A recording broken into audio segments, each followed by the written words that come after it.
Hey guys, welcome back. And this week we're doing another Star Wars Power of the Force. We're doing R2D2. From the green card run, it says light pipe eye port and retractable leg. So it probably means it's the one that you shine in the top of his head and his little lens glows. Anyway guys, let's get this to open and we'll see if that's how that works. Hey guys, welcome back.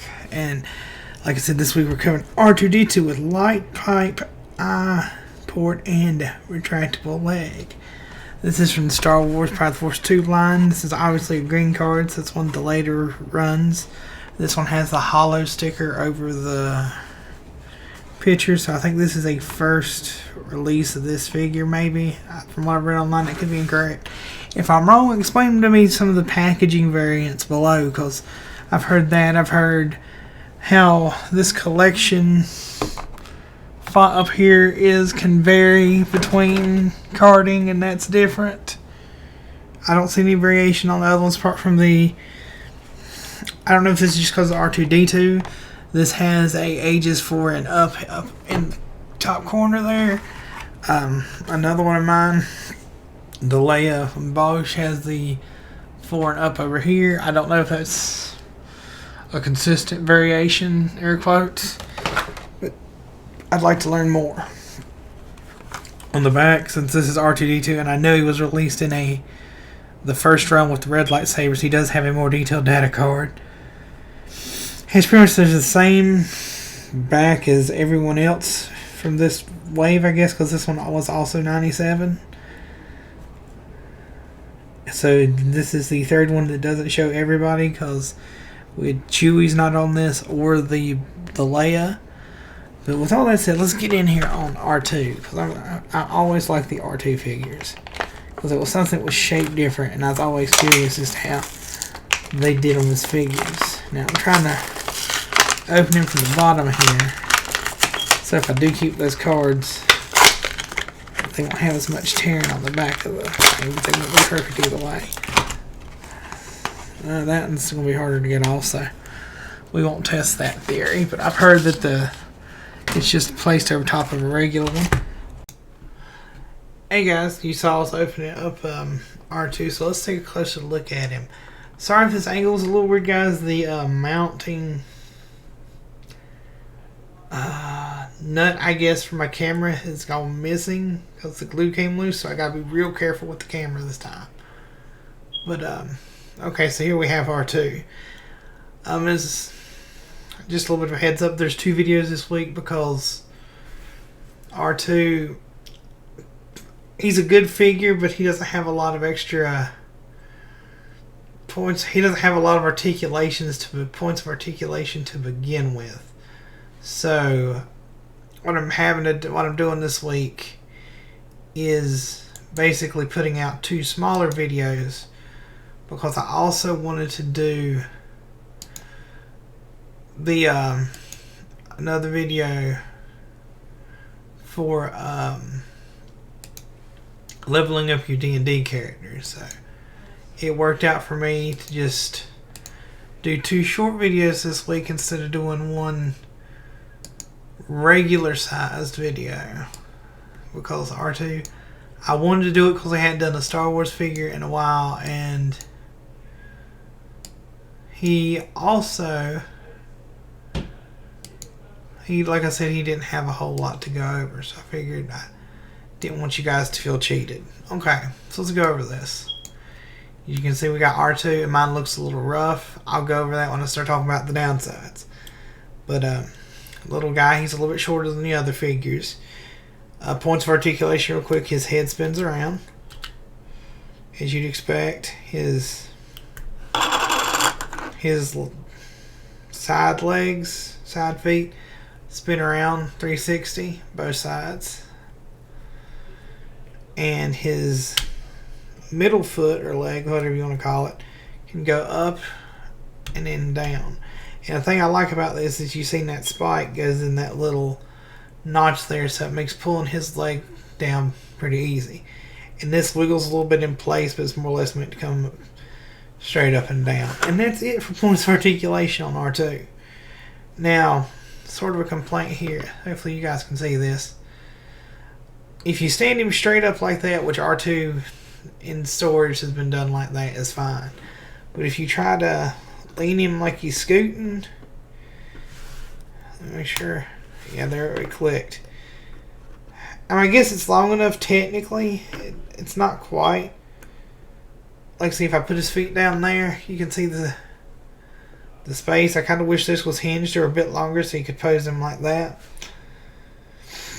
Realistically, minor complaint. I guess just when you look at the fact that he has 1, 2, 3, 4 points of articulation, I feel like maybe they could have hinged this or made this a little longer. That's a minor complaint. So let's take a look at his sculpt then. His head is molded in this chrome type shiny silver plastic. Looks really good. And then he's got all this nice detailing here that are these squares. These front ones I think are supposed to be blue, or maybe all of them are. When I got this guy, a lot of this flaked off as soon as I opened up the package.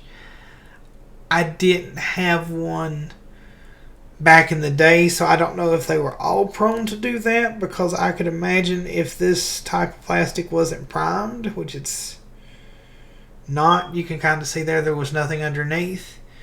Maybe it just flaked real bad. I'm going to chalk it up in this case to age, but I'll probably pick up another one down the road, or there are other R2s in the line that are real similar to this one, but come with like some tools. You see he's got all those nice little squares and vents, and there's his eye and his little, I call it a mouth, maybe it's his little speaker. There's this little projector, lens knob. He's got another one on the back of his head. I don't remember what that one did. And a cool feature, and I think you guys can see it, is when the light catches him, the top of his head is transparent plastic, and his middle eye lights up. So I think it shows pretty good there. Let's see if I have my lamp on. Let's see if, here we go. That shows it maybe a smidgen bit better. See how much it lights up? Getting the direct light, and it blew out the camera a little bit there.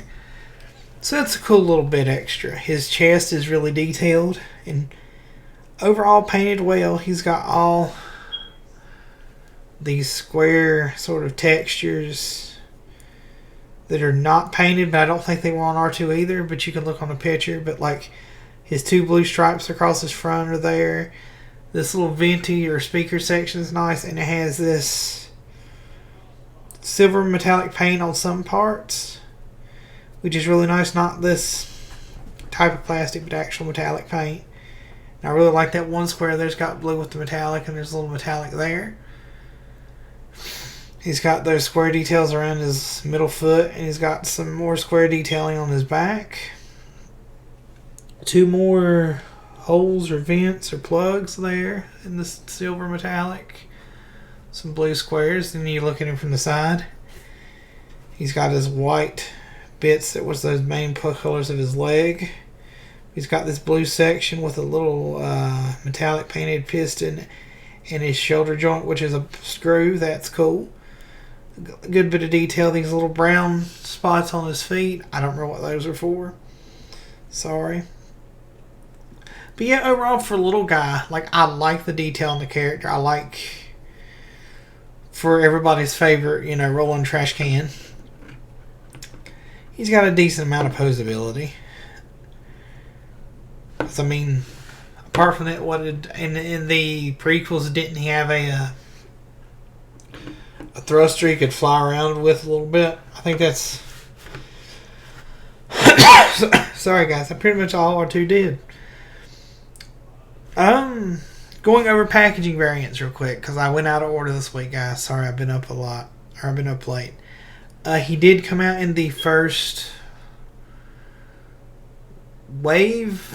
run of them with the orange or red card. So there's an R2 like that if you're mint and box guy.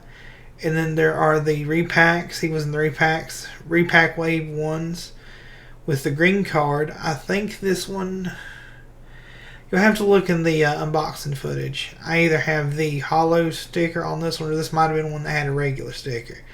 Only difference is if it has the hollow sticker over the picture, that was essentially the first printing run of the figure, and then if you have a regular picture, that was a later release or printing run of the figure. It's the only difference. There's no difference on the figure itself.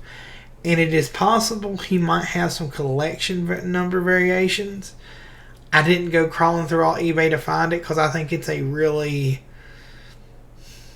I know I'm not a mint on box guy, but I feel like even if you were a mint on box guy, alright, I can understand hollow and non-hollow collecting one of each and maybe one of each card. So like a red card, a hollow and non-hollow green card. But in the top left corner there's a collection with a number beside it that's on most of the cards. Some of them, exact same figure, have different collection numbers, and as near as I can tell from the research I've done, there's no rhyme or reason as to why they have different collection numbers. They just do.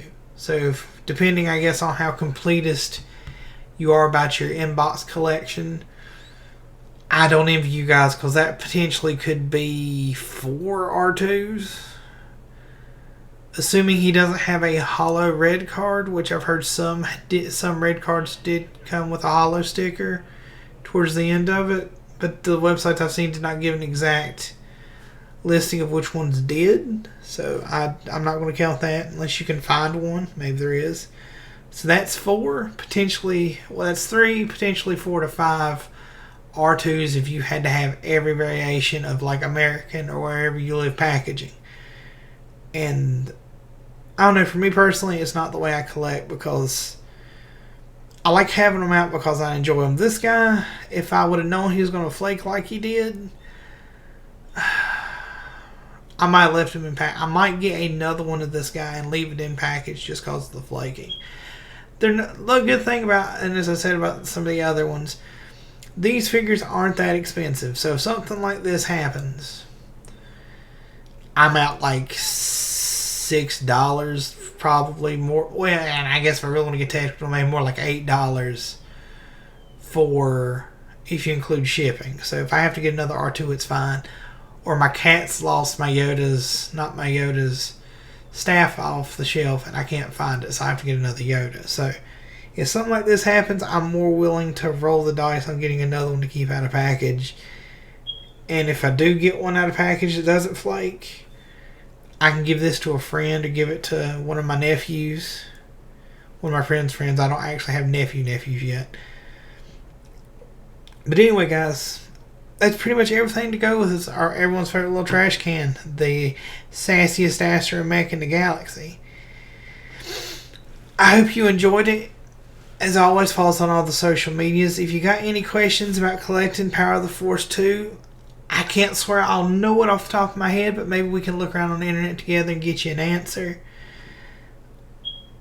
If there's a particular figure you think is really good and I should get it, put it down there and I'll add it to my list, because I do kind of want to collect this whole series. Follow us on all the socials. Leave us comments there. As always, subscribe if you like this. Click the notification bell so you get more notifications when I post videos. And share this with your friends, guys. It would help the channel grow a lot. And I'd appreciate it. I'll catch you next time, guys.